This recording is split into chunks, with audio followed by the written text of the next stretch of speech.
Have you ever just stopped and wondered how a machine, a thing that's basically just sand and metal and electricity, can think? You know, how it can calculate and process things in a way that feels, well, kind of like magic. Today, we are going to pull back that curtain. And we're going to do it by tackling what looks like a super simple question. How does a computer actually solve 2 plus 3? Trust me, the answer is going to take us on this incredible journey from a single microscopic switch all the way up to a full-blown symphony of logic. Okay, let's dive in. You see, everything, and I mean everything, a computer does, it all starts with one single, humble component. And this is it, the transistor. The easiest way to think about it is like a tiny, tiny light switch. But instead of your finger flipping it, a little zap of electricity does the job. It's basically the atom of our entire digital universe. And right now, there are literally billions of them inside the device you're watching this on. Now here's the key. A transistor only has two modes. When there's no little zap of control voltage, it's off. No electricity gets through. We call that state a zero. But when you apply that voltage, boom, it flips on and electricity flows right through. We call that a 1. And that's it.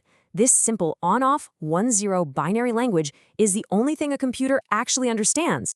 Okay, so we've got billions of tiny switches. Big deal, right?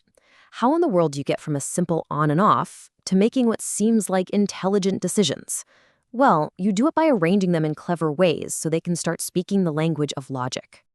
Let's start with the absolute simplest piece of logic. It's called the NOT gates, or an inverter. Its job is, well, it's unbelievably simple. It just flips whatever you give it. You send in a 1, it spits out a 0. You send it a 0, it spits out a 1. That's the whole shebang. And if you're a visual person, a truth table like this just lays it all out. Crystal clear. Look at that. The output is always the exact opposite of the input. It seems basic, but this little flip is incredibly powerful. Now, let's get a little more complex with the AND gate. I like to think of this one as a really strict bouncer at a club. To get a 1 out of the gate, to get into the club, input A and input B both have to be a 1. If even one of them is a 0, the bouncer just says, nope, not tonight, and the output is 0. And the truth table here shows you just how picky this bouncer is. Just look at it. Scan down the rows. The only way you get a 1 on the output is that very last row, where both inputs are 1. It's a tough door policy.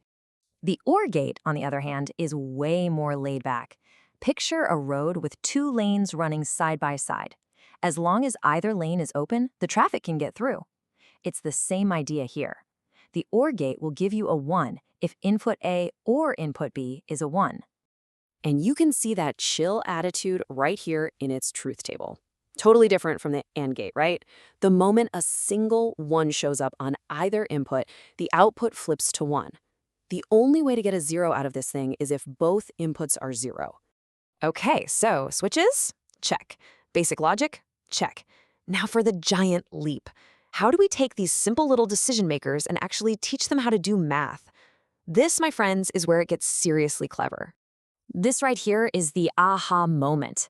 Just look at the rules for adding 2 binary bits. Now focus on that carry rule. When does it happen? Only when you add 1 plus 1. Sound familiar? That pattern? It's a perfect match for our strict bouncer, the AND gate. And what about the sum? Well, that matches a gate called an XOR gate, which gives a 1 only when the inputs are different. And that's when it hits you. Adding numbers isn't some brand new mystical thing. It's just a smart combination of the same logic gates we've already met.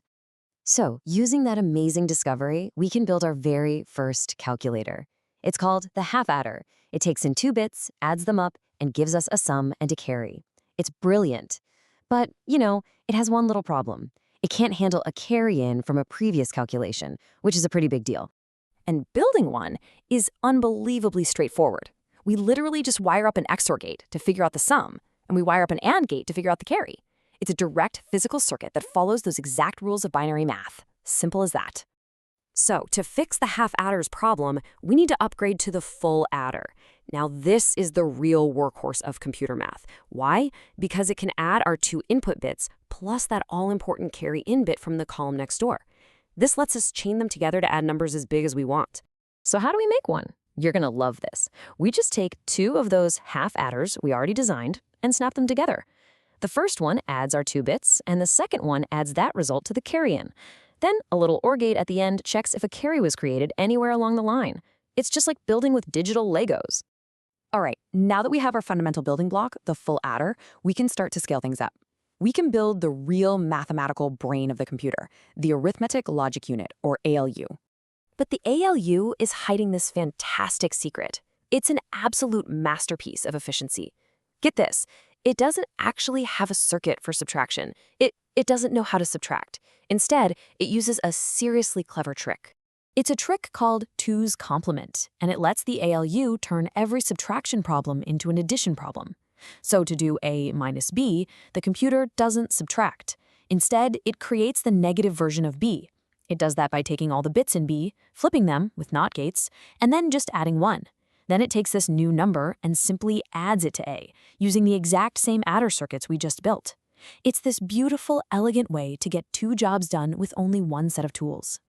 Okay, the moment has arrived. We've assembled all the pieces, we have transistors, we have logic gates, we have our adders. So now let's put it all together and watch the system perform our original calculation. It's time for the symphony. So here's our challenge, 2 plus 3. First things first, the computer has to translate that into its native tongue, 4-bit binary. 2 becomes 0010. 3 becomes 0011. And our target answer, 5, is 0101. Okay, let's watch the adders go to work. Starting on the far right with bit 0, we have 0 plus 1. That gives us a sum of 1 with no carry. Easy enough. Now we move to bit 1. 1 plus 1. That gives us a sum of 0, but it generates a carryout of 1. Now watch closely because that 1 is going to ripple over to become the carry-in for the next column.